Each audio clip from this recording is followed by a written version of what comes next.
नमस्कार दोस्तों। देश भर में 22 जनवरी को लेकर खासा उत्साह है।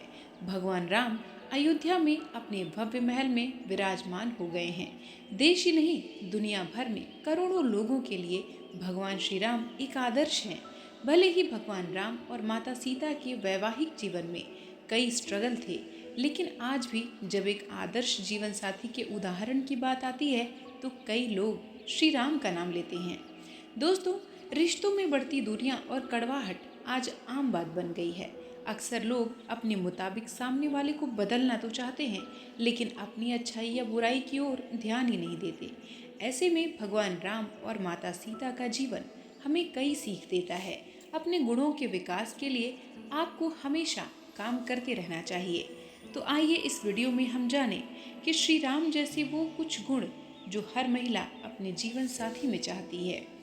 दोस्तों, श्री राम भगवान विष्णु के अवतार थे। इसके बावजूद उन्होंने कर्म के मुताबिक शिव के भारी धनुष को तोड़कर एक योग्य पति होने का उदाहरण पेश किया।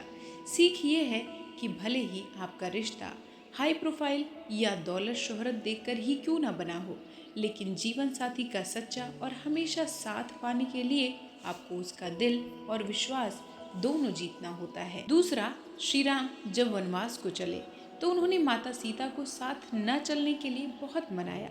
उनके न मानने पर भगवान ने माता के सुख और आराम का पूरा ख्याल रखा। उनकी कोशिश रहती थी कि सीता जी के त्याग की पूरी कद्र करें।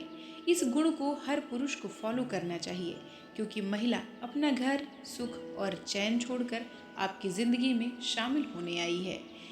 दोस्तों, एक आदर्श पुरुष वही है जो अपने जीवन साथी को समझे, उसकी इच्छाओं और सपनों को पूरा करने की कोशिश करे। भगवान राम ने भी हर पल माता सीता का साथ दिया, फिर चाहे वो वनवास हो, साथ चलने की जिद हो या जंगल में सोने के हिरण को पाने की जिद हो। मर्यादा पुरुषोत्तम श्री राम का ये एक ऐसा गुण है जो किसी भी रिश्ते के लिए बहुत ज़रूरी है। अक्सर आपने बड़े बुजुर्गों को कहते हुए सुना होगा कि जल्दी का काम शैतान का होता है। कई बार जल्दीबाजी में बिना सोचे समझे हम गलत फैसले ले लेते हैं, जिससे पूरा रिलेशनशिप खराब हो जाता है। कैकेयी की चाह के मुताबिक भगवान राम ने 14 साल का वनवास बिताया और राजा होते हुए भी साधु की तरह का जीवन जिया। दोस्तों, आप जितने उदार और काइंड नेचर वाले होंगे, उतने ही अच्छे जीवन साथी बन पाएंगे। इंसान हो या पशु, आपका दिल दोनों के लिए एक जैसा धड़कना चाहिए। राजा होने के बाद भी राम जी के अंदर कोई घमंड नहीं था। सीता माता को पाने के लिए वे पूरी वानर सेना के साथ कंधे से कंधा मिलाकर चले। ऐसे पार्टनर अक्सर हर महिला की चाहत में शुमार होते हैं। दोस्तों, ये तो वो कुछ गुण थे जो हर महिला अपने जीवन में अपने आदर्श जीवन साथी में चाहती है।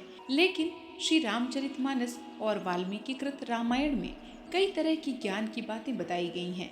ये ग्रंथ केवल कथा नहीं है, इससे जीवन जीने की कला सीखनी चाहिए और साथ ही ये भी सीखना चाहिए कि आपको किस परिस्थिति में कैसा व्यवहार करना चाहिए। रामायण में हर रिश्ते की आदर्श स्थितियों के बारे में बताया गया है। हमें रामायण से और श्री रामचंद्र जी से धर्म और समझदारी के साथ जीवन जीने की शिक्षा भी मिलती है। इस तरह रामायण के प्रमुख पात्र यानी राजा दशरथ, श्री राम, सीता माता, लक्ष्मण और भरत जी से हम जीवन की वो खास बातें सीख सकते हैं जिनको अपनाने से हर मुश्किलें आसान हो जाती हैं। राजा दशरथ ने अपनी दाढ़ी में सफ़ेद बाल देखकर तत्काल राम जी को राजा बनाने की घोषणा कर दी। तो इससे हम अपने जीवन में ये चीज़ सीख सकते हैं कि हम अपने जीवन में अपनी परिस्थिति, क्षमता और भविष्य को देखकर निर्णय लें। कई बार लोग अपने पद से इतनी मोह में रहते हैं कि क्षमता न होने पर भी उसे छोड़ना नहीं चाहते। श्री राम राजा बनने जा रहे श्री राम ने वनवास भी सहज स्वीकार किया। तो हमें उनसे अपने जीवन में ये सीखना चाहिए कि जीवन में जो भी मिले उसे नियति का निर्णय मानकर स्वीकार कर लें। विपरीत परिस्थितियों के परे उनमें अपने विकास की संभावनाएं भी तलाशें। परिस्थितियों से घबराएं नहीं। माता सीता श्री राम के साथ वनवास में रहीं, जबकि उनका जाना जरूरी नहीं था।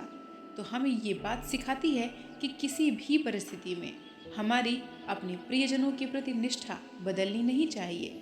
हमारी निष्ठा और प्रेम ही हमें ऊंचा पद दिलाते हैं। भरत भरत ने निष्कंटक राज्य भी स्वीकार किया।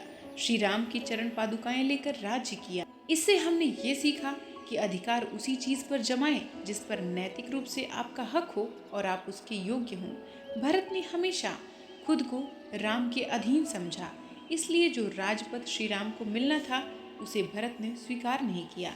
लक्ष्मण, राम हमेशा भरत की प्रशंसा करते, उन्हें ही अपना सबसे प्रिय भाई बताते, जबकि श्री राम के साथ सारे दुख लक्ष्मण जी ने भी झेले।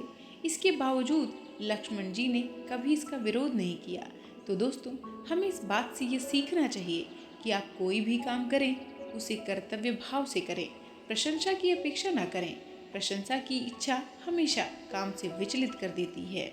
तो दोस्तों, आज का हमारा ये वीडियो मर्यादा पुरुषोत्तम श्री राम जी के ऊपर समर्पित था। श्री राम लला के अपने भव्य भवन में प्रवेश की आप सभी लोगों को तहे दिल से बहुत बहुत शुभकामनाएं। आशा है कि मर्यादा पुरुषोत्तम श्री राम और रामायण के सभी पात्रों से हमें ज़रूर कुछ न कुछ सीखने को मिलेगा और हमेशा हम ये प्रयास करेंगे कि इन पात्रों के आदर्शों को अपने जीवन में उतार पाएं। तो मिलती हूँ आपसे किसी और वीडियो में किसी और टॉपिक के साथ। मुझे यहाँ तक सुनने के लिए आपका बहुत बहुत धन्यवाद। नमस्कार।